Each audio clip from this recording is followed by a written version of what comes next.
वडिलांची संपत्ती 2 एकर आहे.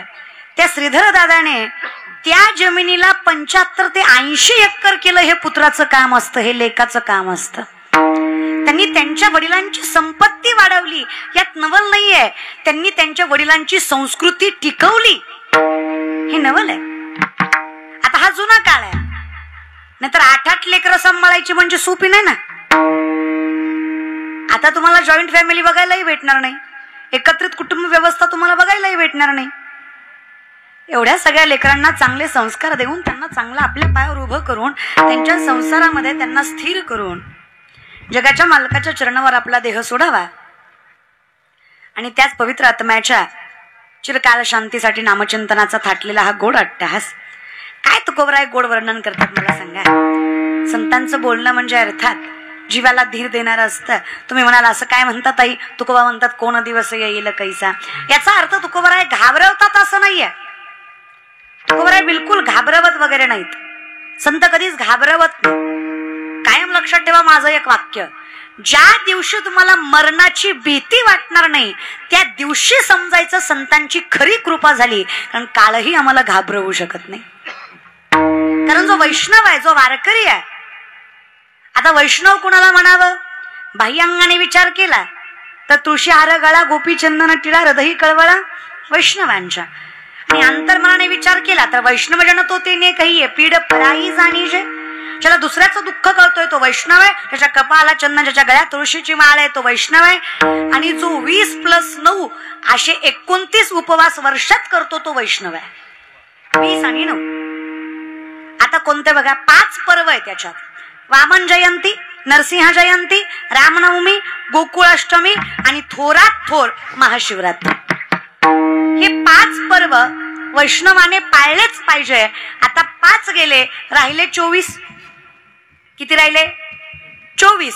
आता कोणते 24 उपवास वारकऱ्याला करावे लागतात? 12 महिन्याच्या एकादशी. किती झाल्या?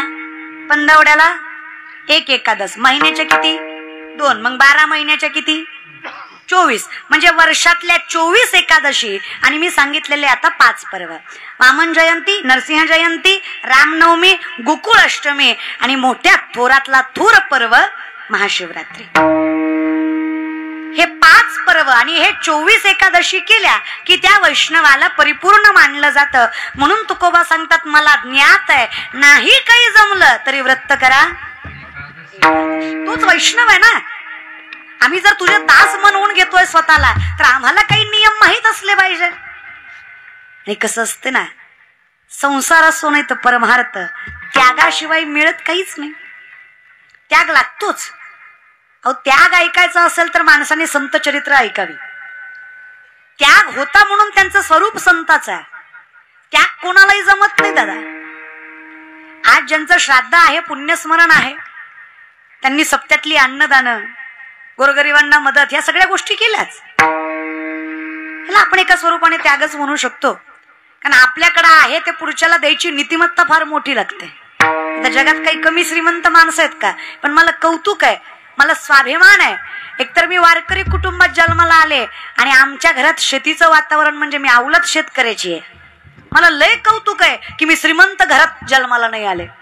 मला लय कधी कधी नवल वाटतं की मी श्रीमंत बापाच्या अवलादीच्या पोटी जन्माला नाही आले. कौतुक वाटतं मला, स्वाभिमान वाटतो की मी शेतकऱ्याचं लेकरू आहे. कारण श्रीमंताच्या घरी गेला तर कब्बर चहा भेटेल याची खात्री नाही. अरे शेतकरी बापाच्या दारात कुत्र जरी गेलं तरी पोटभर भाकरी खाल्ल्याशिवाय दार सोडणार नाही, हा विश्वास आहे. इतका आनंद त्या घरात गाला. रेड निकर टाळ्या वाजू वाटले तर वाजवीत जा. असा काय सरकारचा जीएसटी होय त्याला? वाट बघतात कवा ती वाजवीन पुन्हा. तू वाजव, तुला कळलंय ना? शेजारच्याची वाट बघता वय. तुम्हाला कळलं तर टाळी वाजवायची, कुणी वाजवली म्हणून वाजवायची. तुम्हाला पटलं ना, कोणीच नाही वाजवली तरी. अहो कसं असतं ना, कीर्तनाचा आनंद घेणं हेच तर कीर्तन आहे. अवघा रंग एक झाला तो कीर्तन आहे. कीर्तनाचा अंग होय अंग हरिरूप. जगाच्या मालकाचं स्वरूप ज्या नामचिंतनात येतं ते संकीर्तन आहे रे. त्या संकीर्तनात माणसाने जरा आनंदी बसावं. हे मलाही कळतंय, लय वार आहे, लय ऊन आहे, कळतंय मला बी. पण विनंती आहे ना, थोडेसे स्थिर बसा, थोडेसे आनंदी बसा. ती पाठीमागच्या तर अशी बसल्या जस काय मड्याला आले ती. तू बोल मी हाय, तू बोल मी बसलोय, तू बोल मी ऐकतोय. हा काही ढवळ जेवणाचा मंडप नाहीये, हे कीर्तन आहे. आम्ही तुकोबारांना विचारलं, का हो तुकोबा, जगाचा मालक तुमचा ऐकतो हो, कस काय? तुकोबाराय सांगतात, सोपं आहे हो. मन करा रे प्रसन्न, सकल सिद्धीचे साधन मोक्षात वा बंधन. It's all depend your mind रे, पीस ऑफ माइंड. मन शांत आहे ना. एक वाक्य बघा, मन चंगा तो, तेच तुकोबा सांगतात. तुका म्हणे चित्त करा रे निर्मळ, येवोनी गोपाळ राहे तेथे. त्याचं मन शांत आहे, शुद्ध आहे, पवित्र नजर आहे, अंतकरण शुद्ध आहे. सर्वा घटी राम देहा देही, माझ्या माऊलींचं वर्णन आहे. हेच आमच्या लोकांना कळत नाही. मरमर मरायचं आणि पुन्हा भेटलं नाही म्हणून ओरडायचं, असं नसतं रे दादा. विनंती आहे. अहो मी काय म्हणते, संसारही करावा, संसारही करावा, त्यात काहीच वाद नाही. पण त्या संसाराला कृपा जगाच्या मालकाची असावी. जर पांडुरंग परमात्मा आपला संसार सांभाळत असेल तर काय हरकत आहे विठोबाचं चिंतन घ्यायला, सांगा ना. अहो तुकोबारायांची बायको जिजाऊ, 2 जिजाऊ झाल्या या महाराष्ट्रात बरं का दादा. एका जिजाऊनं पुत्र दिला म्हणून हिंदवी स्वराज्य उभा टाकलं, एका जिजाऊनं धनी दिला म्हणून परमार्थाचा कळस उभा टाकला. दोनही जिजाऊ तेवढ्याच सामर्थ्यवंत होता या महाराष्ट्रातल्या. आता तुम्ही टाळ्या वाजवताय पण माझ्यावर उपकार केल्यासारख्या वाजवताय. तुमची टाळी कशी माहितीये काय? देरगी देरगी देरगी आले बाय आमच्या गावात, देरगी देरगी देरगी देरगी देरगी. दान करताय भिकाऱ्याला कसं दादा? एक काम करा, कीर्तन झाल्यावर माझ्या पाकिटातलं थोडं थोडं देते तुम्हाला, पण खुश राहा महाराज. असं बी आता कसं आहे, इलेक्शन जवळ आलंय, तुम्हाला सवयच आहे, तुम्ही घेतल्याशिवाय बोलतच नाही दादा. त्याच्यामुळे असं दे, आता काय सवयीचा भाग आहे तो. पण आता मी कुठं इलेक्शनला उभं राहिले आहे की नाही, की तुम्हाला माझं ऐकायला पैसे द्यावे लागतील. विनंती दादा, मला कुठं सत्ता मिळवायची? आम्ही लय सत्ताधीश माणसं आहे, आम्हाला सत्तेची गरज नाही. आमच्या सत्तेचा विचार तुम्ही जर केला ना तर आमची सत्ता एवढी आहे, नामा म्हणे केशव राजा, केला नियम चालवी माझा. आम्ही बोलावं त्यानं करावं एवढी सत्ता या वारकऱ्याची. वारकऱ्याची सत्ता काय सांगायची दादा? माझ्या पंढरीच्या पांडुरंग परमात्म्याच्या कपाळाला जो बुक्का आहे ना, तो माझ्या वारकऱ्याच्या पायाची धूळ आहे. जर माझा पांडुरंग परमात्मा मस्तकाला लावतो, ही सत्ता आहे माझ्या वारकऱ्याची. अहो काय सांगू तुम्हाला सत्य वारकऱ्याची? अहो आषाढीला आम्ही कीर्तन करावी, अहो द्वादशीला जेवण आम्ही करावी पुरणपोळ्याची, आणि पत्तरवाळ्या आमच्या पांडुरंगानं उचलाव्या, ही सत्ता आहे आमच्या वारकऱ्याची. अहो काय सांगू सत्ता वारकऱ्याची दादा? अहो आमच्याकडे काळ यावा आणि आमच्या गळ्यातली तुळशीची माळ बघून काळाने सुद्धा उलट्या पायानं पळावं आणि जाऊन सांगावं, दूत सांगत से यमा, दिंडी पुढे चाले नामा, तो नागवितो आम्हा विष्णुदास म्हणूनिया, तो नागवितो आम्हा विष्णुदास म्हणूनिया, तो नागवितो आम्हा विष्णुदास म्हणूनिया, तो नागवितो आम्हा विष्णुदास म्हणूनिया. भूतया कावा नामधार काचा शिवा. अहो महाराजांचं वर्णन आहे, ते सुदर्शन चक्राभोवती अख्ख्या पृथ्वी हलते, त्याच्या सुदर्शन चक्राभोवती अख्खी पृथ्वी फिरते. अशा बापाची लेकरं आहेत ती. तुम्हाला घाबरतील का? उंच पताकांचे भार, भय पळती यमकिंकर, भय पळती यमकिंकर, भय पळती यमकिंकर, भय यमकिंकर, भय पळती यमकिंकर, भय पळती यमकिंकर. अहो निस्ता वारकऱ्याच्या हातात भगवा दिसला की अशी पळते ती महाराज. दड दड दड दड दुडू दुडू दुडू. कसं पळावं कुठं पळावं कळत नाही, म्हणून तर म्हणत असते, अहो जीव जातो कधी कधी, माळा घालीत जा, मरत नाही. मरणामुळं तरी घालीत जा र, पण घालीत जा. अरे लेक म्हणून सांगते दादा, माळ घातल्यावर मरत नाही. लोक म्हणत्याल हा तुला आम्हीच भेटलाव सांगाय, असं मरत नाही ती. डोळ्या देखत पेटलेली बघितली कशी मरत नाही ती, मरते तीन. मरत नाही ती म्हणजे मरते तीन. मी कुठं म्हणलं मरत नाही ती? मरत नाही ती म्हणजे मरत नाही ती म्हणजे मरत नाही ती अशी मरत नाही ती. मरत नाही ती म्हणजे मरत नाही ती अशी मरत नाही ती अशी मरत नाही ती. सोप आहे, तुम्हाला नाही मेळ लागायचं महाराज. मरत नाही म्हणजे म्हणजे मरत नाही असं कुठं असतं का दादा?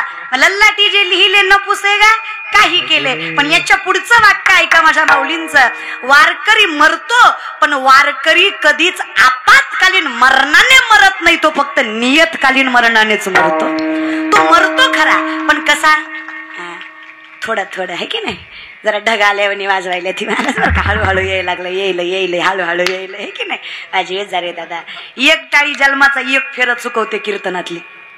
कीर्तनातली एक टाळी जन्माचा एक फेरा चुकवते. 84 लक्ष योनी चुकवायच्या त्या. विचार करा किती टाळ्या लागत्या आहे की नाही. टाळ्याचा लय फायदा आहे, नीट ऐका. माणसाच्या डाव्या हाताच्या तिसऱ्या दुसऱ्या बोटाच्या मधी, नीट ऐका, माणसाच्या डाव्या हाताच्या तिसऱ्या दुसऱ्या बोटाच्या मधी एक रेष असते. आधी ऐका पुन्हा बघा, थोडा तरी शिवल गोगारू ऐकत जर. असती असती प्रत्येकाच्या असते, फक्त कुणाची आकुड असते कुणाची लांब असते. जेवढी ती रेषा लांब तेवढा पैसा जास्त, त्याला धन रेषा म्हणायची. थांबा की जरा झाल्यावर बघा की, आहो थांबा जरा थोडं थांबा. असती हो असती, जे जी लांब तेवढा पैसा जास्त. आता मी तुम्हाला लांब व्हायचा उपाय सांगते.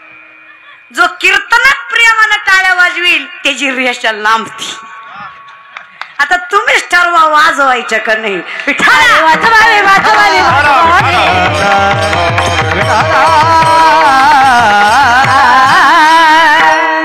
काय आगाव आहेत माणसं, पैसे भेटणार.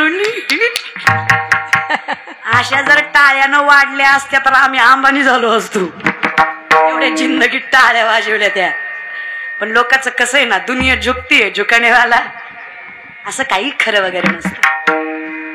माणसांच्या हाताच्या रेषा भविष्य सांगतात खरं, पण हे भविष्य खरं करायचं का नाही की शेवटी माणसाच्या हातावर नाही, माणसाच्या कर्मावरच अवलंबून असतं. भविष्य असतं खरं, पण ते भविष्य खरं करायचं का नाही ते तुमच्या कर्मावर, तुमच्या वर्मावर, तुमच्या साधनेवर, तुमच्या निष्ठेवर अवलंबून असतं. माणूस मोठा होणार हे खरं आहे, पण माणूस जर घरीच राहिला तर तो मोठा होणारच नाहीये. शास्त्र फार गोड वर्णन करतं. उद्यमे नाही सिद्धंती कार्याने न मनोरथ है, नाही सुप्तस्य सिंहस्य प्रविशंती मुखे मृगः. उद्योग मोठा करायचा आहे, सिद्धीला न्यायचा आहे म्हटल्यावर मनात ठेवून चालत नाही. अहो झोपलेला सिंह आहे, त्याच्या तोंडात स्वतःहून हारीन जाईल का? सिंह झोपलाय आणि हरणाला लय माया आली आणि ती म्हणला बाबा तू झोपलाय पण तुला भूक लागली असन. हरिण म्हणला तू तोंड वास, मी तुझ्या तोंडात जातो. शक्य आहे का? नाहीच ना. मग हे हातावर रेषा सगळं खरं असेल कदाचित, पण मला एवढं कळतं दादा, आमच्यासाठी बोलावा विठ्ठल, पहावा विठ्ठल, करावा विठ्ठल जीवे भावे. आम्ही त्याचं नामचिंतन घ्यावं, त्याला स्मरावं. आमचं खरं करायचं शेवटी त्याच्याच हातात आहे.